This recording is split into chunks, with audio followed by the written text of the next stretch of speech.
बिस्मिल्लाहिर्रहमानिर्रहीम। अस्सलाम वालेकुम नाज़रीन, मैं हूं सैयद अनवारुल हसन और आप देख रहे हैं प्रोग्राम 10 तक बराह रास्त पीटीवी न्यूज़ इस्लामाबाद स्टूडियो से। नाज़रीन, इलेक्ट्रॉनिक वोटिंग मशीन्स के इस्तेमाल से मुतालिक अमल दरामद पर काम में तेज़ी आ गई है। इलेक्शन कमीशन ऑफ पाकिस्तान ने इस सिलसिले में 3 कमेटियाँ तश्कील दी हुई हैं। एक टेक्निकल कमेटी है, एक इनकी कानूनी कमेटी है और तीसरी एडमिनिस्ट्रेटिव कमेटी। और इतलात के मुताबिक इन तीनों कमेटियों का इजलास भी हुआ और इन कैमरा ब्रीफिंग भी दी गई। दूसरी जानिब बैनुल वज़ारती कमेटी भी तश्कील दी गई है वफाकी हुकूमत की जानिब से, जिसकी कन्वीनर जो हैं वो सेंटर शिबली फराज साहब हैं, वज़ीर साइंस एंड टेक्नोलॉजी, जिसमें पार्लिमानी उमूर के मुशीर हैं बाबर अवान साहब, IT के फेडरल मिनिस्टर हैं और कानून के फेडरल मिनिस्टर हैं।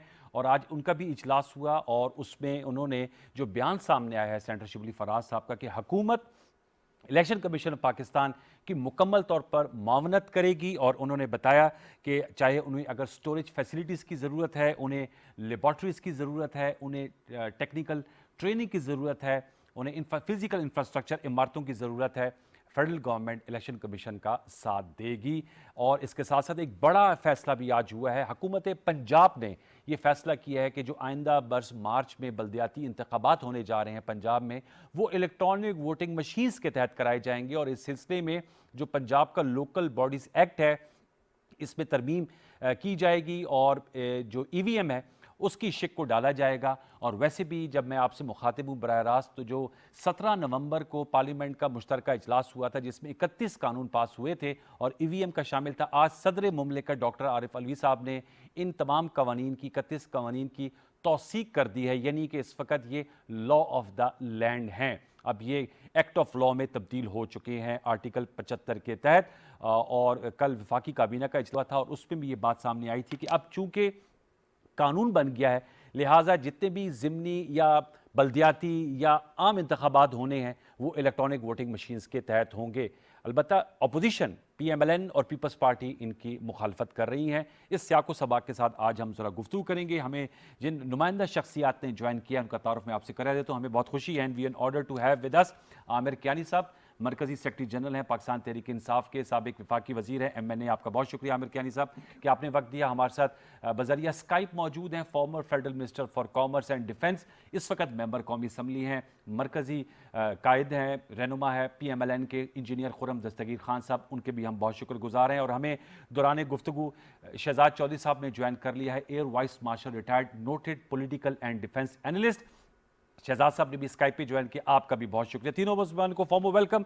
सो we have a very eminent panel to start with Amir Kiani साहब। सर, मैं आपसे जानना चाहूँगा, आप लोगों ने अब ये फैसला हतमी तौर पे हो गया है, जैसे मैंने बताया पार्लियामेंट का भी फैसला आया है, अब पंजाब गवर्नमेंट ने भी कर लिया EVM के तहत इलेक्शंस कराना।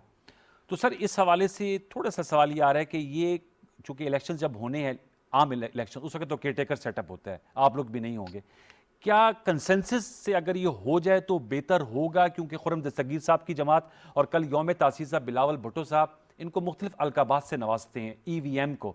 वो कहते हैं ये PTI ने अपनी सक्सेस के लिए एक नई मशीन ईजाद की है। देखिए जी, हमारे हवाले से तो इनको कुछ भी आप देंगे तो वो अपोजिशन है ना, उनको तो रोल है, उन्होंने हमारे खिलाफ बोलना है, जाहिर है। लेकिन देखिए, अगर ये बात मिसाल दे रहा हूँ कि अगर ये जो आज तक इलेक्टोरल सिस्टम रहा है, अगर तो ये सक्सेसफुल होता इस 70 सालों में, या इनके अदवार में लगा लें 40 और 50 साल पुरानी पार्टियां हैं, अगर ये कोई सक्सेस स्टोरी होती और ये इलेक्शंस कामयाब ऐसे हुए होते जैसे कि मैनुअली होते हैं, तो कोई मसला नहीं था। खुद ही ये पिन पॉइंट करते हैं जी कि धांधली हो गई, फलां हो गया, ढींग हो गया, बहुत सारी उंगलियां उठाते हैं कि ये हो गया।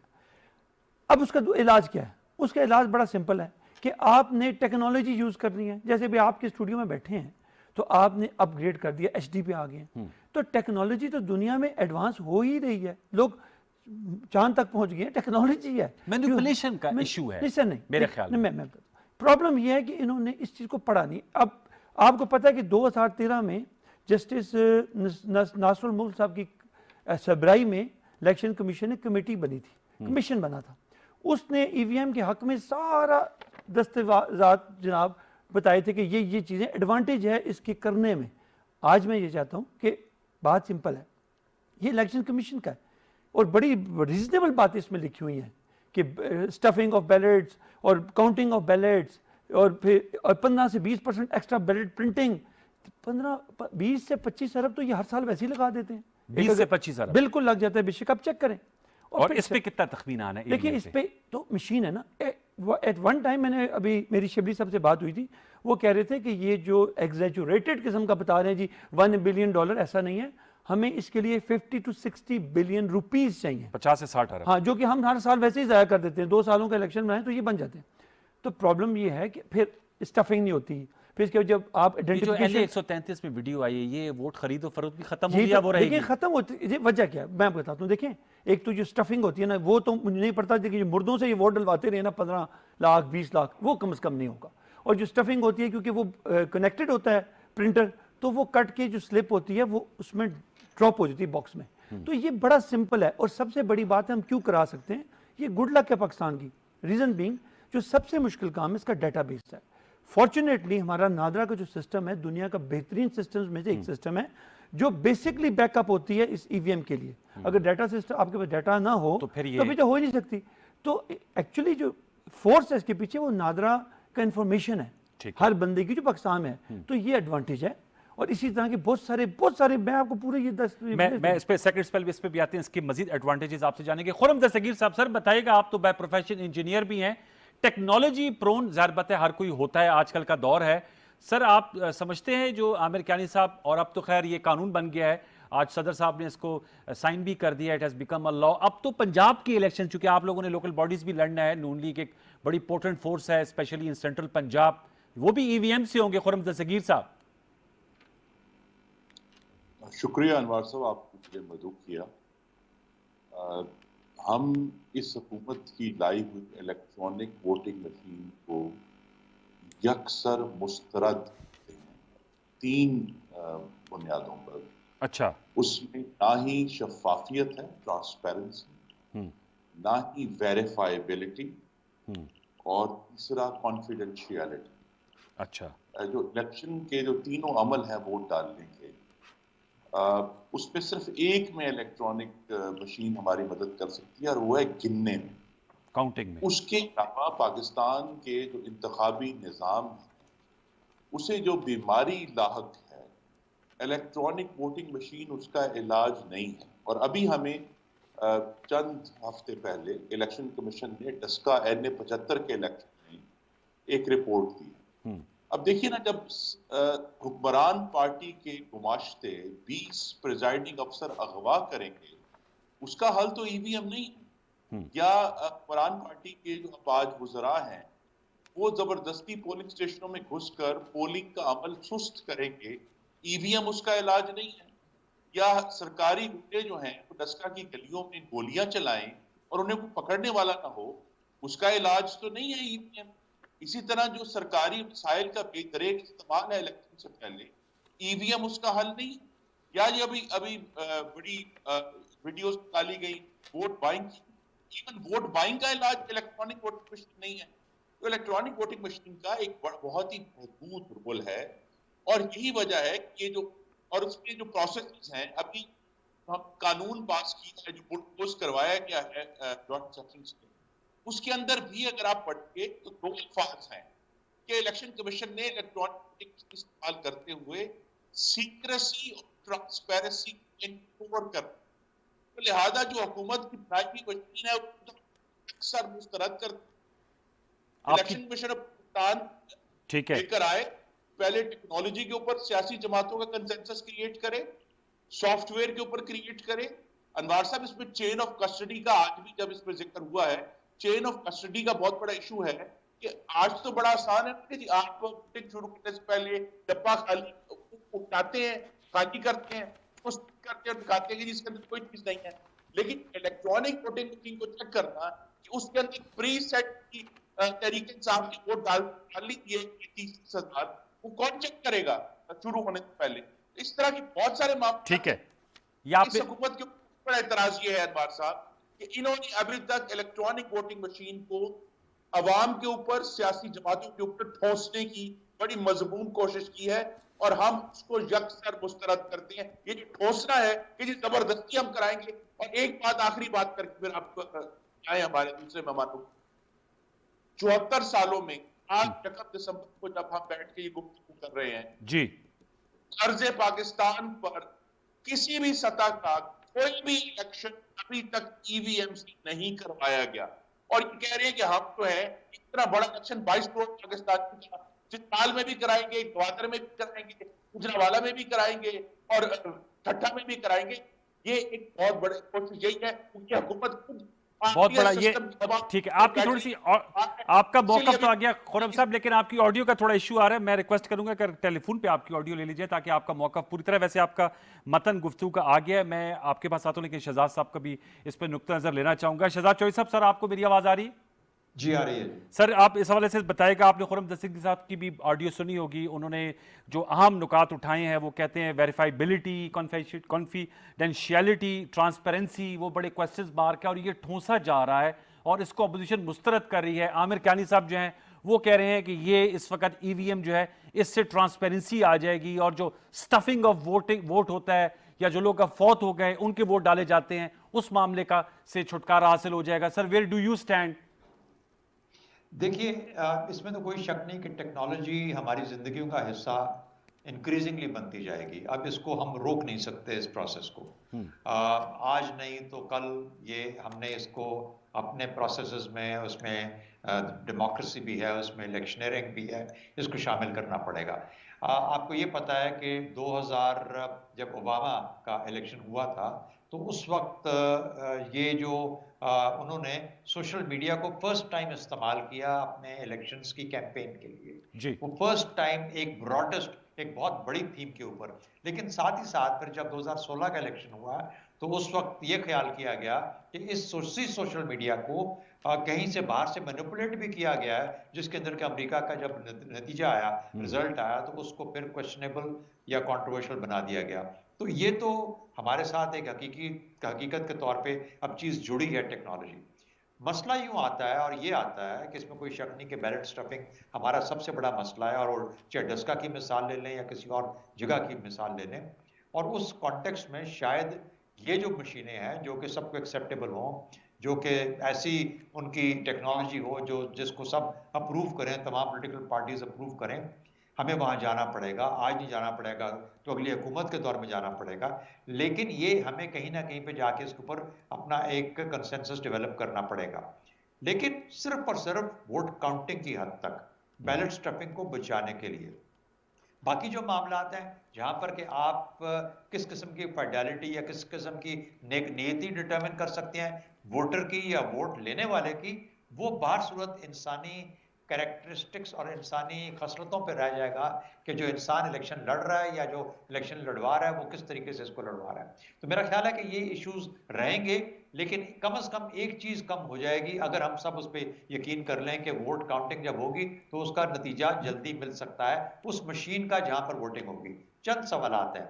आपका जो पॉपुलस है, जो इलेक्टरेट है, वो बिल्कुल टेक्नोलॉजी से अभी बिल्कुल उसको ज्यादा पता नहीं है। बहुत सारे लोग आरटीएस जब इस्तेमाल हुआ पिछले इलेक्शन के अंदर, तो आरटीएस क्यों बैठा? इसलिए कि जहां पर आपने आरटीएस दिया था, कुछ लोगों पे जब मसाइल आए वहां पर तो आरटीएस काम ना किया या काम नहीं उसको करना ना आया किसी को, तो आरटीएस से डिलेज क्रिएट हो गए। अच्छा, ये बावजूद इसके कि उनको ट्रेनिंग दी गई। तो जब आप ये ईवीएम लेके आएंगे तो पहली बात उस पर कंसेंसस, दूसरी बात उसके ऊपर इलेक्ट्रेट को ट्रेन करना, उसके बाद जो लोग करवा रहे होंगे उनको ट्रेन करना। ये तमाम चीजें एक प्रोसेस के through Aahista Aahista step by step. एक सबक हमें लेना है जो कि इंडिया हमारे पड़ोस में अवेलेबल है, जहां पर के 1990s के अंदर फर्स्ट टाइम इसको इंट्रोड्यूस किया, लेकिन 2008 में इसको रेगुलराइज करके मुकम्मल तौर पर इस पे शिफ्ट किया गया। यानी एक पूरा साइकिल था 10, 12, 14 साल का, जिसके बाद के इंडिया का पूरा इलेक्ट्रेट इस पे गया। तो मेरा ख्याल है कि इस किस्म का कोई साइकिल होगा जो कि पाकिस्तान के लिए भी वायबल हो सकता है। Just on the stroke of a pen, stroke of a law, किसी की उसके ऊपर मेरा नहीं ख्याल के इतनी जल्दी ये ऐसे रिजल्ट दे सकेगा जो कि पायदार हो। जी, आमिर कानी साहब, आपने दोनों नुक्ता जी मैं बिल्कुल दुरुस्त फरमा रहे हैं। देखिए, बात एक चीज को वी नीड टू अंडरस्टैंड, इसने शुरू होना है जी, और ये 10 में रिपोर्ट आई और इलेक्शन कमीशन ने इसके ऊपर बाकायदा एक डिटेल रिपोर्ट 2010 में, मतलब 11 साल पहले नहीं हुई। उसके बाद एक कमीशन बना 13 में जो चीफ जस्टिस की सरबराही में बना, और इलेक्शन कमीशन ने अपने बड़े ज़बरदस्त पॉइंट्स दिए कि क्या क्या इसमें नेगेटिविटी क्या और पॉजिटिविटी क्या। देखें, बात ये कि ये स्ट्रेट अवे रिजेक्ट करना कि जी होने नहीं चाहिए मशीनें अभी खरीदी नहीं गई। इलेक्शन कमीशन एक इंडिपेंडेंट अदारा है, उसने डिसाइड करना है कौन सी मशीन चलेगी कौन सी नहीं चलेगी, और they are part of the committee. ये कोई बाहर के लोग नहीं है, इलेक्शन कमीशन इनको भी ऑन बोर्ड लेगा क्योंकि वो आज़ाद है, वो एक कॉन्स्टिट्यूशनल एक अदारा है। तो प्रॉब्लम ये है कि अगर आप आंखें बंद कर लेंगे कि ये हमने करना ही नहीं है तो कैसे आप इन्वॉल्व होंगे? अभी कोई पॉलिसी तो हमने दी। वो कहते हैं कंसेंसस डेवलप करें, जो खुर्रम साहब कह रहे थे। कंसेंसस किस बात पे? आपने तो कानून बना हमने लिया तो है। ये हमने कानून बनाया, पॉलिसी नहीं है। हमने कानून बनाया कि आपने ये इलेक्शन करवाने हैं ईवीएम पे। अब आ गई पॉलिसी। अच्छा। अब ये है कि जो इलेक्शन कमीशन है सारा कुछ उनकी साइड पे। अब करना क्या है? मशीनें जब वो चूज करेंगे वो इलेक्शन कमीशन ने करनी है। अगर ये तो इन्वॉल्व है ना, जाहिर है ये पार्लियामेंट में बैठे हैं, सारा कुछ जो बेसिक टेक्नोलॉजी यूज होनी है वो तो डिसीजन है इलेक्शन कमीशन की। हमारा तो एक पॉइंट है कि जी आप इसको ईवीएम्स को यूज करें। हमने तो नहीं बताया कि ये ईवीएम करें वो ईवीएम करें या फलां ईवीएम करें। They need to understand problem क्या है। इंडिया में 17 लाख मशीनें यूज हो रही हैं। इंडिया क्या, ब्राजील क्या, यूरोप क्या, अमेरिका क्या, ये यूज हो रही हैं। ये आप उससे आंखें बंद नहीं कर सकते। सेकेंडली, अब आप मुझे बताएं 20,000 का अभी ऑडिट हुआ उनकी मशीनों का, एक वोट गलत नहीं निकला। आप चेक कर लें, आपको मिल जाएगी रिपोर्ट। प्रॉब्लम ये है, इंटेंशन है, नियत है।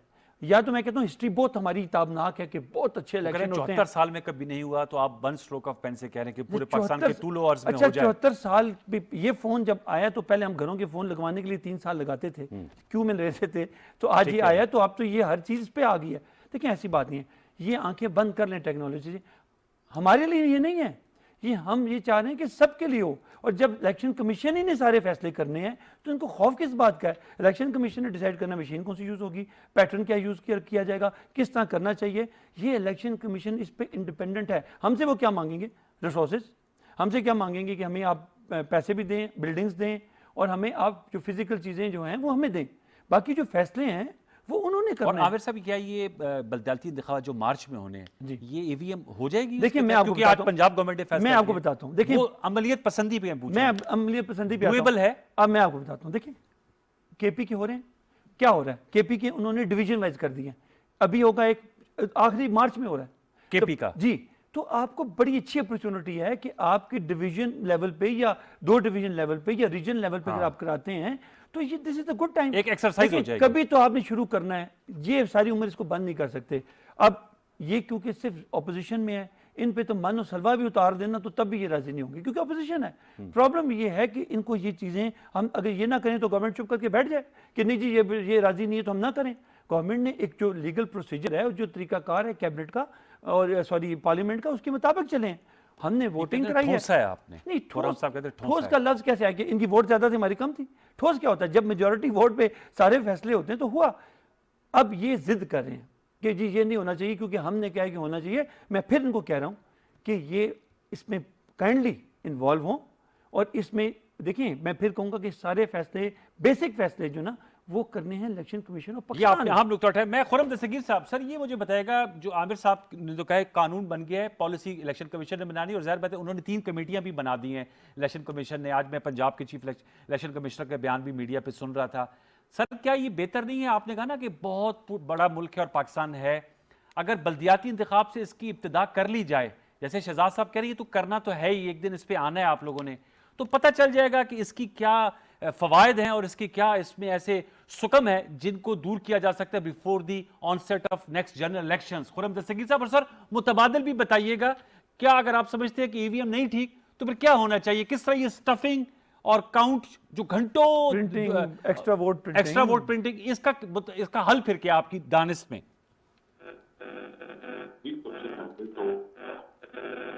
कौन हमलावर है? खुर्रम साहब की आवाज पे जी साहब बात कीजिएगा प्लीज। आपको आवाज आ रही है? अब क्लियर है सर, प्लीज बात कीजिएगा जी।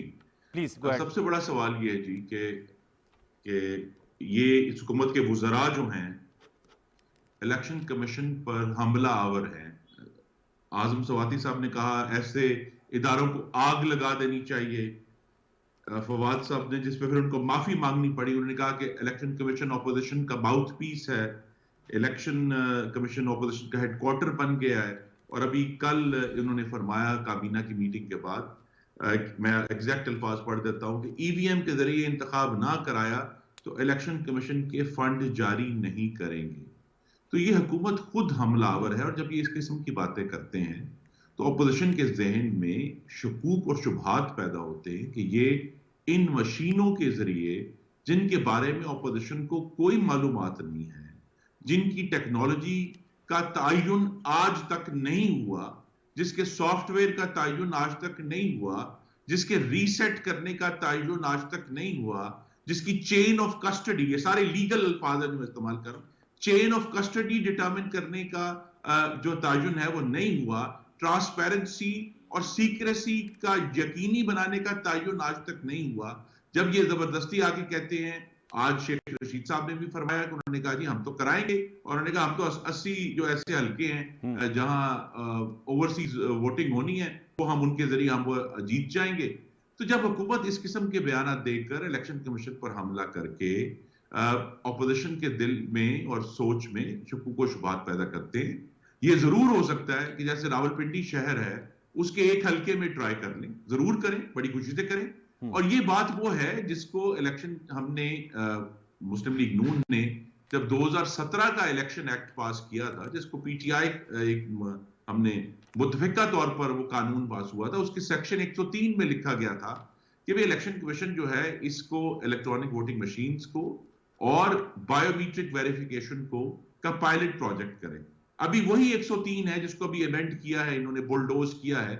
और बुलडोज का लफ्ज मैंने इसलिए इस्तेमाल किया कि 10 जून 2021 को ये कानून नेशनल असेंबली में भी बुलडोज किया गया था। जो हमारे असेंबली के अपने रूल्स हैं उनको मुअत्तल करके अपनी मेजॉरिटी का ब्रूट फोर्स यानी ताकत के इस्तेमाल से इन्होंने 10 जून को इसको कौमी असेंबली में पास कराया बगैर बहस के। इसी तरह ज्वाइंट सेशन में बगैर बहस के। इसका मतलब यह है कि मैं एक हल्के का जो नुमाइंदा हूं, मुंतखब नुमाइंदा हूं, मुझे इस हुकूमत की तरफ से कोई मौका नहीं मिला कि मैं इलेक्ट्रॉनिक वोटिंग मशीन पर अपनी राय उस मुंतखब ऐवान में पेश कर सकूं जहां मेरे वोटरों ने मुझे भिजवाया है। तो जब मेरा गला दबा देगी हुकूमत इमरान खान साहब और उनके जो हवारी हैं और हमें मौका नहीं देंगे कि हम पार्लियामान में, कौमी असेंबली में खासतौर पर इस पर बात कर सकें, तो फिर इसको बुलडोज ही कहा जाएगा। लेकिन ये इसमें कोई राय नहीं, इसमें कोई दो कि इसका जरूर पायलट प्रोजेक्ट के जरिए इस्तेमाल करें। लेकिन इलेक्शन कमीशन ऑफ पाकिस्तान जब तक तमाम जमातों को, देखिए इलेक्शन एक ऐसा प्रोसेस है जिसमें ऐसी जमातें जिनकी आज कोई नुमाइंदगी नहीं है वो भी स्टेक होल्डर है। पाकिस्तान का हर वोटर स्टेक होल्डर है। तो जब तक इसकी टेक्नोलॉजी के ऊपर, इसकी वेरीफाइबिलिटी के ऊपर, इसकी सीक्रेसी के ऊपर, इसकी जो ट्रांसपेरेंसी उसके ऊपर तमाम सियासी जमातें अपनी जरूर इसका आगाज कर दें। ये हुकूमत बड़ी अच्छी बात है कि अगर अल्लाह करे हम एग्री हो जाएं कि अच्छा जी ये जो टेक्नोलॉजी है ये ठीक है, ये वाला सॉफ्टवेयर ठीक है, ये चेन ऑफ कस्टडी ठीक है, ये रीसेट मैकेनिज्म ठीक है, ये काउंटिंग मैकेनिज्म ठीक है। लेकिन जब तक ये नहीं होता, इवन पंजाब के बल्दियाती इंतखाबात में बगैर कंसेंसस कायम किए इलेक्ट्रॉनिक वोटिंग मशीन को जबरदस्ती ठोंसना, उन जो इंतखाबात हैं उन पर आज से सवालिया निशान खड़े कर दे। कह रहे सवालिया निशान, खुरम साहब तो कह रहे सवालिया निशान खड़ा हो गया। और दूसरा उन्होंने कहा फंडिंग की भी बात की और कहा आप लोगों की वजह से इन्हीं खदशात हैं। देखिए प्रॉब्लम फिर वही, मैं शहजाद साहब आपके पास आता हूं जी। ये प्रॉब्लम फिर वही है। क्या? जब उनको ये कह रहे हैं जी कि ये खदशात हैं, वो खदशात हैं, देखें सारा जो बैकग्राउंड है ना, ये कहते हैं जी सॉफ्टवेयर, भाई पहले भी नादा ही सॉफ्टवेयर प्रोवाइड करा था ना। जब आप वहाँ जाते थे इश्यूज ये थे ना, बहुत सारी लीकेजेस थी। अब फिर उनको मैंने ये गुजारिश की है जो ये कह रहे हैं कि ये मशीन ऐसी होगी, भाई ये भी सारे डिसीजन इलेक्शन कमीशन और पाकिस्तान ने करने हैं। आप बकौल आप उनके साथ कहते हैं जी हमने उन पर हमला कर दिया मिसाल के तौर पे, भाई चले अगर वो हमसे नाराज़ हैं तो आपसे तो राज़ी हैं ना। फैसले जब उन्होंने करने हैं और आप उनसे राज़ी हैं तो आप उनके साथ बैठ जाएं, और उन कोई मना तो नहीं है। आप अपनी क्या अगर आपकी राय है कि इलेक्शन कमीशन ऑफ पाकिस्तान एक पुल का किरदार अदा कर सकता है, तमाम पार्टियों को बुला ले नुमाइंदागान को? देखिए वो हमारी बात पे नहीं करेंगे, वो हमने तुमको सिर्फ इनको बहस क्यों नहीं करनी थी? उनका हमें बहस 10 जून का भी हवाला दे रहे हैं आपके एमएन ने, और 17 नवंबर में इन्होंने 2 घंटे बहस की, 4 घंटे बहस की, बिल्कुल की है जी। और ये देखें नहीं हुई है बातें उस पर सारी बड़ी हुई हैं। अब ये इनकी तो गिनती भी आप सोचें कि इनके साबका डिप्टी स्पीकर साहब ने खुद पेंसिल और कॉपी उठाकर एक एक बंदा जो खड़ा था उसकी गिनती की, हालांकि 17 ये रूल नवंबर नहीं को। है 17 को, और फिर भी हमने करनी थी। मैं कहा जी अब तसल्ली कर लें। उन्होंने जनाब को 3 दफा गिना, जब कुछ नहीं बना तो वॉकआउट कर गए। अब कहने का मकसद ये है, जब आपका नहीं काम चलता, वो पीडीएम वाला हाल है इनका सारा, अब इनकी नहीं इकट्ठे चल सकती तो इसमें हमारा क्या कसूर है। अब मैं फिर कहता हूं कि इलेक्शन कमीशन ने अभी ये सारा कुछ उन्होंने डिसाइड करना है कि कौन सी मशीन, किस तरीके की मशीन, किस मामला। हमने तो कहा है कि इसको इलेक्ट्रॉनिक, हम क्या कह रहे हैं, इलेक्ट्रॉनिक वोटिंग होनी चाहिए, ताकि ये जो उन्होंने खुद रिपोर्ट दी हुई है, इस रिपोर्ट में जो खदशात है वो दूर हो जाएं। और इन्होंने कौन सा पीछे बड़े जबरदस्त इलेक्शन करवाते रहे हैं जो 40 सालों में, अब या तो उनके पास कोई अच्छा सोल्यूशन हो। हमें भी वही कह रहे हैं जी, धांधली हो गई, खुद धांधली करके आए हुए हैं। तो पॉइंट सोल्यूशन दे आप सोल्यूशन आते हो, शहजाद साहब सही, सर एक नुक्ता ले लूं, फिर खुरम साहब सोल्यूशन जरूर दीजिएगा। मैं चाहता हूं सोल्यूशन बेस्ड गुफ्तगू में शहजाद साहब आप इस पे जरा इन्फर कीजिएगा। खुरम साहब के खदशात हैं चेन ऑफ कस्टडी की, उन्होंने दोबारा बात दोहराई है, उन्होंने वेरिफिकेशन की बात दोहराई है, कॉन्फिडेंशियलिटी की बात कर रहे हैं, सॉफ्टवेयर की बात कर रहे हैं, रीसेट की बात कर रहे हैं। टेक्निकल टर्म्स है, एक आम आदमी तो नहीं समझेगा। आमिर साहब कहते हैं ये domain he election commission of Pakistan की है, हमने तो सिर्फ कानून बनाया है, पॉलिसी फ्रेमवर्क क्या इस्तेमाल होगा, किस तरह होगा, ये तो डोमेन ही दायराकार ईसीपी का है। और ईसीपी तो ज़ाहिर बात है कि हमारी एक स्टैच्यूटरी बॉडी है, कॉन्स्टिट्यूशनल बॉडी है, वो तय करेगी, हमारा क्या लेने देना है इससे सर। अनवार देखिए, हमारा जो सियासी निज़ाम है ना, वो बिल्कुल इस वक्त ब्रेक डाउन कर चुका है। अच्छा, यानी पिछले 3.5-4 साल की आप पार्लियामेंट की आप फंक्शनिंग देख लें या उसका प्रोसेसेस देख लें, आपको पता लगेगा कि हार्डली कोई कानून कंसेंसस के साथ बना है, और जो एक दो अगर कंसेंसस के साथ बने हैं तो वो भी कंट्रोवर्शियल है, उसके बाद में कंट्रोवर्सी पे डेवलप होगी जिसमें कंसेंसस भी आया। अब मैं उसमें डिटेल में नहीं जाता, लेकिन जनरली हमें पता है कि कहाँ पे पार्लियामेंट में कंसेंसस आया। बात सूरत उसको एक साइड पे रखते हुए, मुझे नहीं लगता कि ये पार्लियामेंट जिस किस्म का ताल्लुक, जिस किस्म की पोलराइजेशन एग्जिस्ट करती है और जो ताल्लुक ना कायम हो सका हुकूमत और अपोजिशन के बीच में, इसमें कोई ऐसी गुंजाइश मौजूद है कि सियासी तौर पर कोई कंसेंसस हासिल कर सके।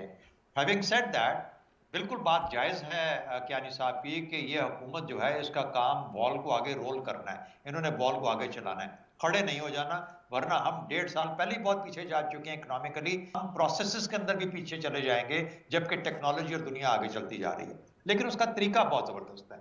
खुर्रम दस्तगीर साहब के जितने नुकात थे, ये मेरा ख्याल है कि आज बैठे इलेक्शन कमीशन वाले या जो लोग नादरा वाले जो भी हैं, वो सब के सब उन्होंने सुने, उन्होंने नोट कर लिए, और इन चीज़ों का जवाब खुर्रम दस्तगीर साहब को और उनकी जमात को या बाकी तमाम लोगों को जो कि इसके बारे में ऑब्जर्वेशन रखते हैं वो देना चाहिए। ये लाजमी बनता है इलेक्शन कमीशन का। लेकिन उसके लिए एक चीज़ बहुत लाजमी है।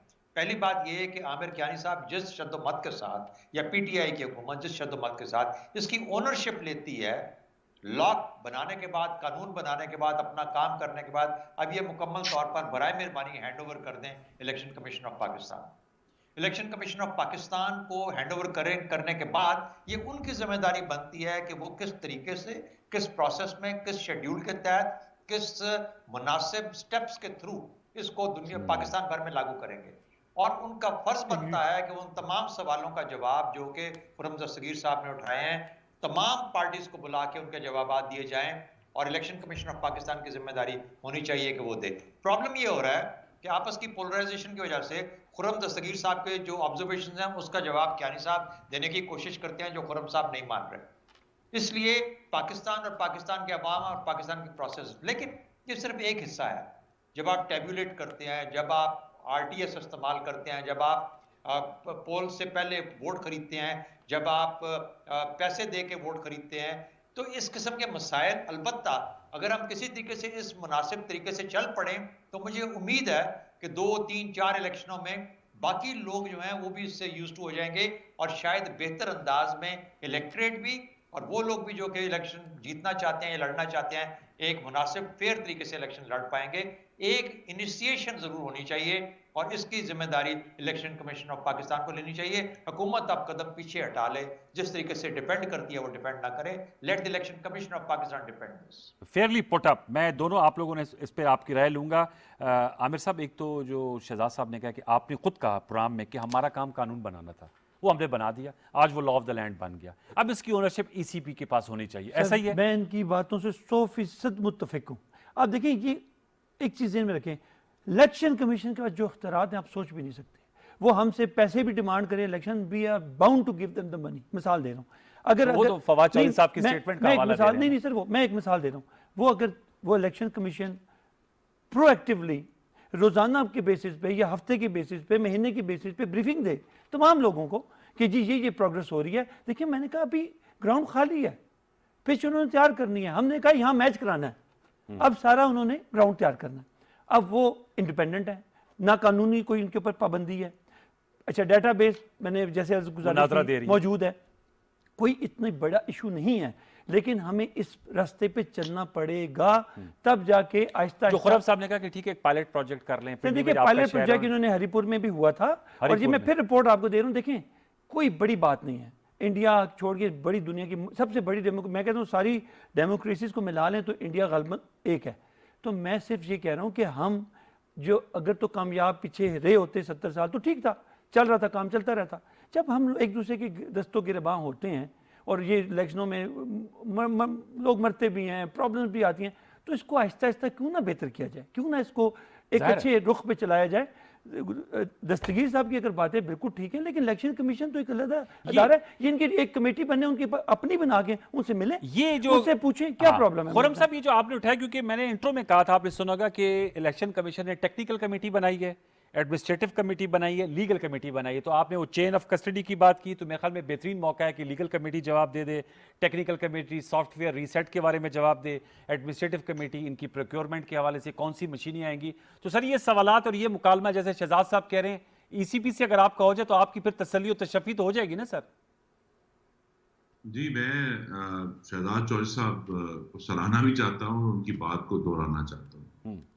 अब हुकूमत के जब उन्होंने कानून बना दिया है तो अब उनके वज़रा, इनके जो हवारी हैं, वो इलेक्ट्रॉनिक वोटिंग मशीन, ये तासुर कि ये ज़बरदस्ती इलेक्ट्रॉनिक वोटिंग मशीन को टोसना चाहते हैं।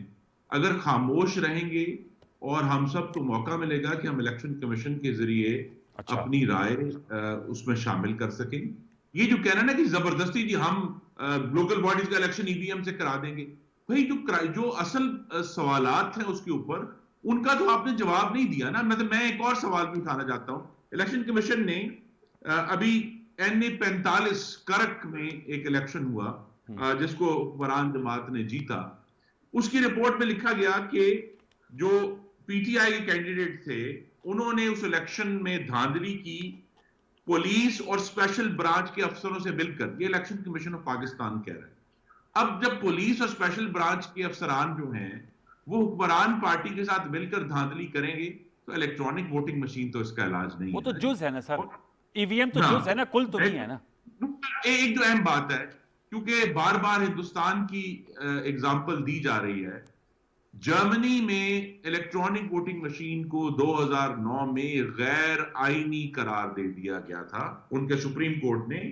और उन्होंने सुप्रीम कोर्ट ने यह कहा कि जनाब इशू ये है कि इसके अंदर जो प्रोग्रामिंग एरर्स हैं, इसके अंदर जो पॉसिबिलिटी है डिलिबरेट इलेक्टोरल फ्रॉड की, उनको रिकॉग्नाइज करना भी मुश्किल है, उनकी पहचान भी मुश्किल है, क्योंकि ये एक टेक्निकल मशीन है, उसके अंदर नहीं जा सकता। इसलिए वहां से ये 3 अल्फाज आए कि ट्रांसपेरेंसी ना होने की बुनियाद पे, वेरीफाइबिलिटी ना होने की बुनियाद पे, कॉन्फिडेंशियलिटी ना होने की बुनियाद पे। जर्मनी जैसा मुल्क जिसके पास तालीम है, टेक्नोलॉजी है, वहां पिछले 12 साल से इलेक्ट्रॉनिक वोटिंग मशीन गैर आईनी है। और अभी अक्टूबर में उनका इलेक्शन हुआ है, उस इलेक्शन में एक इलेक्ट्रॉनिक वोटिंग मशीन इस्तेमाल नहीं की गई क्योंकि उस पर गंभीर सवालात है। अगर जर्मनी जैसे मुल्क में गंभीर सवालात है तो यहां तो पूरी हुकूमतें आरटीएस सिस्टम के बैठ जाने पर बनती हैं, जिस तरह आज की बनी कठपुतली हुकूमत है। तो ये क्राइसिस है कि पाकिस्तान का जो सिस्टम है, जिसको एक आखिरी बात करूंगा, देखिए इलेक्ट्रॉनिक जो इकोनॉमिस्ट इंटेलिजेंस यूनिट है, उसने इस साल जब अपनी डेमोक्रेसी रिपोर्ट दी तो उन्होंने कहा पाकिस्तान जमहूरियत नहीं है, ये हाइब्रिड रजीम है। तो हाइब्रिड रजीम में जहां इलेक्शंस मैनिपुलेट होते हैं गैर आईनी तरीकों से, उसमें मुदाखलत होती है।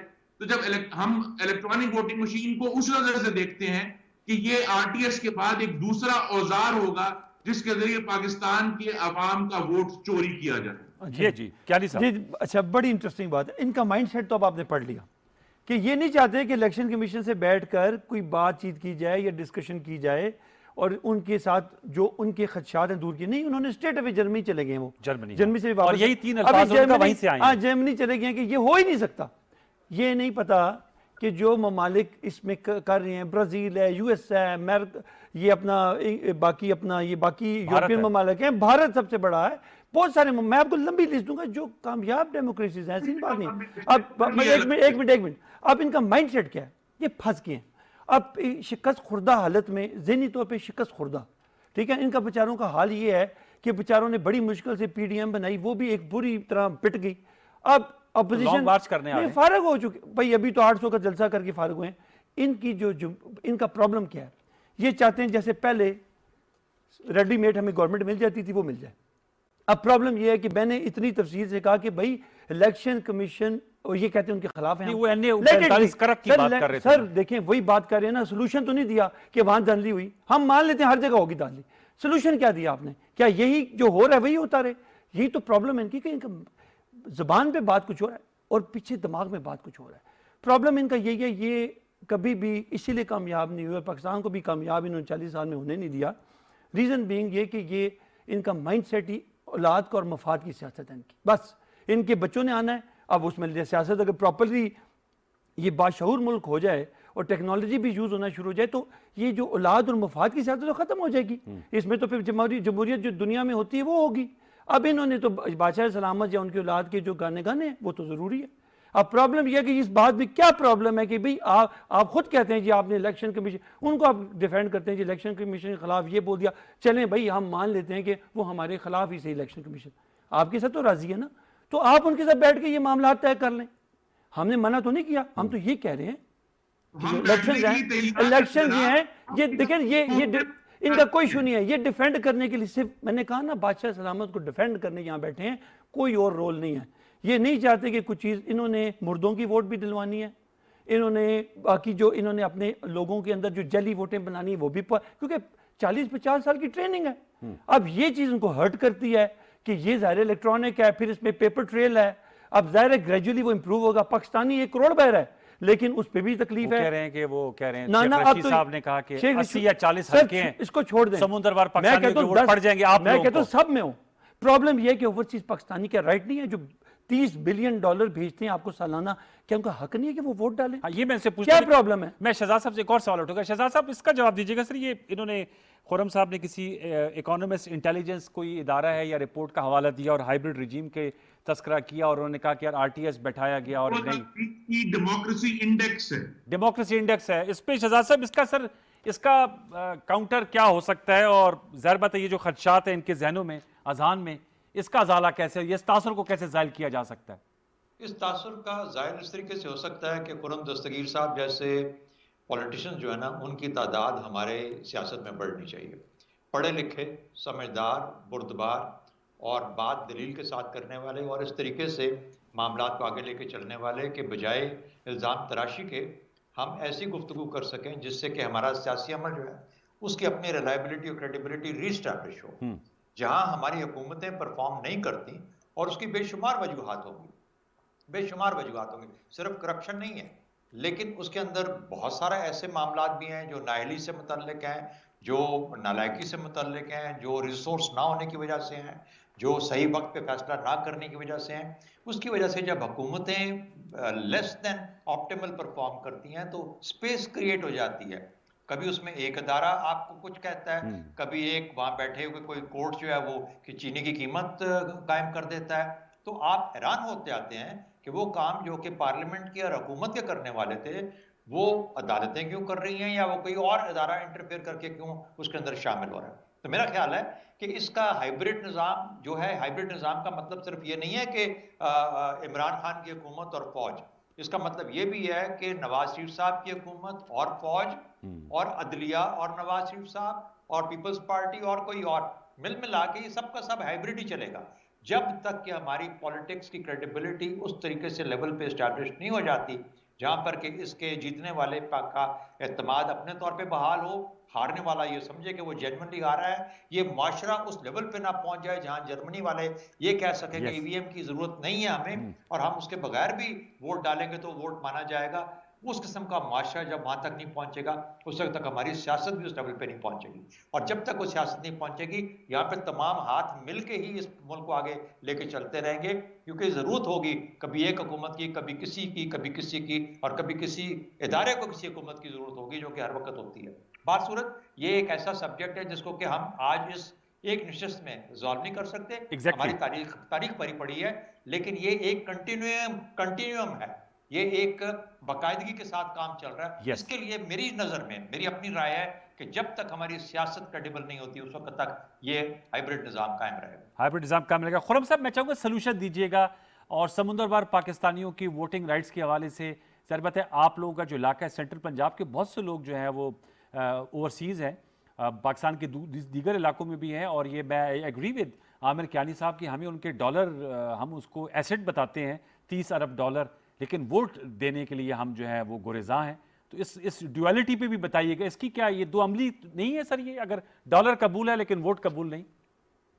नहीं अनवार साहब, एक तो आपको और आपके नाजरीन को एक बात समझ में आनी चाहिए कि ओवरसीज पाकिस्तानीज को जो डुअल नेशनैलिटी रखते हैं जी, उनको आज भी वोट का हक हासिल है। ये कोई नया हक नहीं दिया गया। अच्छा, उनको आज भी वोट का हक हासिल है। और 2018 के इलेक्शन के बाद जो पहले ज़िमनी इंतखाबात हुए थे, उसमें इलेक्शन कमीशन ने बाकायदा दुनिया के मुख्तलिफ इलाकों में जहां जहां उन हलकों के वोटर थे उसकी पूरी एक्सरसाइज की थी। तो ओवरसीज पाकिस्तानी जो आज भी पाकिस्तान के शहरी हैं, उनको ये हक ना मैंने दिया है ना कियानी साहब ने दिया है, ये हक हासिल है उनको बतौर वोटर। सारा इशू वहां भी उस तरीके का है जिसके जरिए वो वोट देंगे।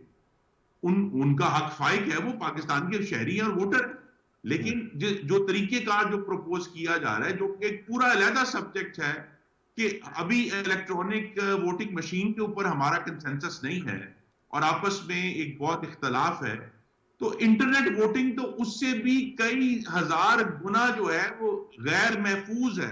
सर हल बताएं, मुतबादिल क्या है सर, इसका हल क्या है? खुर्रम साहब आप ये बताइए, हल क्या है आपकी, सोल्यूशन क्या है इसका? फिर क्या करें? पाकिस्तान में जो आखिरी क्रेडिबल इंतखाबात हुए थे वो 2013 के हुए थे, जिसमें आप जीते। नहीं खुर्रम साहब, वो तो आपने अपनी बात की है कि वो रिपोर्ट मेरे सामने पड़ी है चीफ जस्टिस साहब की कि 13 में क्या क्या धांधलियां हुई हैं। 2013 का वाहिद इंतखाब है जिसका जुडिशल टेस्ट हुआ, जो एक सुप्रीम कोर्ट 126 दिन के धरने के बाद हाँ जी, सब कुछ उनके सामने गया और उन्होंने कहा कि इस इंतखाबात में लोकल सतह पर बेज़ाब्तियां कुछ हुई होंगी, लेकिन कोई सिस्टमैटिक रिगिंग उस इलेक्शन में नहीं हुई। ये बात अब क्लियर है और रिकॉर्ड का हिस्सा है। जरदारी साहब ने आरओ का इलेक्शन कहा था भाई खुर्रम साहब। हम अपने सिस्टम को इंप्रूव करें, हम अपने सिस्टम को बेहतर करें, उसमें electronic voting machine Aahista Aahista add करें जहां हम कर सकते हैं, और वक्त के साथ इंशाल्लाह एक दिन आएगा कि हम वहां पहुंच जाएंगे।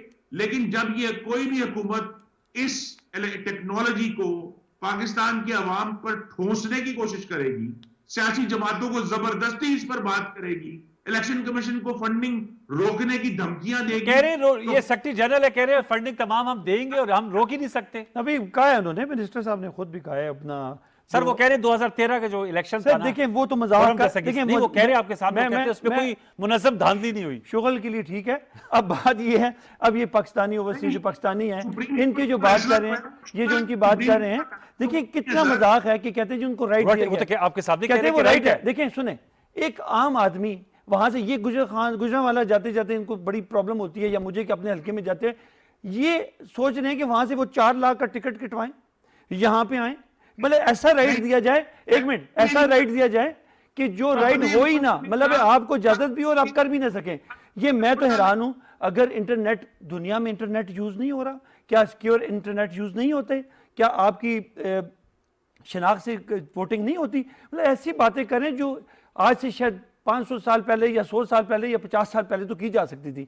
ये बातें इनको जेब नहीं देती, खुद इंजीनियर हैं, ये टेक्निकली। क्या आप कुछ कहना चाहते जी? क्या कह रहे खुरा साहब?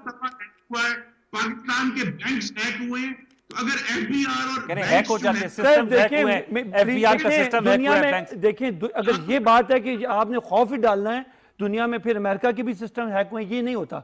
आप जब चल रहे हैं तो आपके कौन से हैक नहीं होते, सारे थैले खुल जाते हैं, सारे डब्बे में 400-400 वोट एक बंदा जाके डाल रहा होता है, वोटिंग जब काउंट हो तो वो कहते हैं जी वो इंक ठीक नहीं थी। मतलब मैं आपको ये इलेक्शन कमीशन में ये बातें वो कर चुके हैं। खुदा का खौफ करें, दुनिया को सच बोलें, पाकिस्तान को आज तो 40 साल बाद ही सच बोल दें कि ये जो होता रहा है वो तमाशा ही होता रहा है। तो प्लीज टेक्नोलॉजी को यूज करें, टेक्नोलॉजी आपके हक में या हमारे हक में नहीं होगी। जो फैक्ट्स एंड फिगर्स हैं, मैंने कहा सबसे मुश्किल काम तो यही होता है ना कि डेटाबेस हो। अब इलेक्शन कमीशन इंडिपेंडेंट है, इंशाल्लाह ताला मैं समझता हूं कि इनको चाहिए कि अब ये कानून बन गया है, आप उनके साथ बैठें और मामलात को तय करें।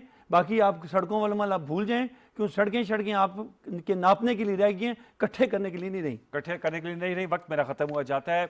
बहुत शुक्रिया एवीएम रिटायर्ड शहजाद चौधरी साहब आपका, इंजीनियर खुर्रम दस्तगीर खान साहब, आमिर कियानी साहब आपका बहुत शुक्रिया गुफ्तगू की। और जैसे शहजाद चौधरी साहब ने कहा, एक गुफ्तगू में इतने बड़े सब्जेक्ट को नहीं समेटा जा सकता, लेकिन हमने कोशिश की कि एक आपको हुकूमत का और अपोजिशन का बयानिया सामने लेकर आएँ, इनसे मुतबादल भी पूछें कि अगर अपोजिशन को ईवीएम नहीं पसंद तो क्या उसका हल है। शहजाद चौधरी साहब की कभी नुक्ता नज़र लाने का मकसद ये था कि ये जो पोलराइजेशन है इसको खात्मा करके ही हम आगे बढ़ सकते, कंसेंसस डेवलप हो सकता है। खुर्रम साहब के जो सवालात हैं, अब वो जो कमेटियां बन गई, आई होप वो जवाब देंगे। आमिर कियानी साहब ने आज के प्रोग्राम में दो टोक अंदाज में कहा कि इलेक्शन कमीशन को कोई चीज़ डिनाई नहीं की जा सकती, इनका काम कानून साजी था, कानून बन गया है, उसकी अमलदारी कैसे करना है, क्या तरीक़ेकार है, ये अब डोमेन है इलेक्शन कमीशन ऑफ पाकिस्तान की। आने वाले दिनों में देखते हैं कि ये जो फैसले आज हुए हैं, कमेटीज़ बनी हैं, पंजाब में बल्दियाती इलेक्शन ईवीएम से होने की बात हो रही है, इसके क्या नताइज निकलते हैं। और हम तो दुआगो हैं और पुरुमीद है कि कोई कंसेंसस डेवलप होगा ताकि ये 2013 के इलेक्शन को ना शफाफ कहें और कियानी साहब जो हैं 2018 के इलेक्शन को शफाफ ना कहें।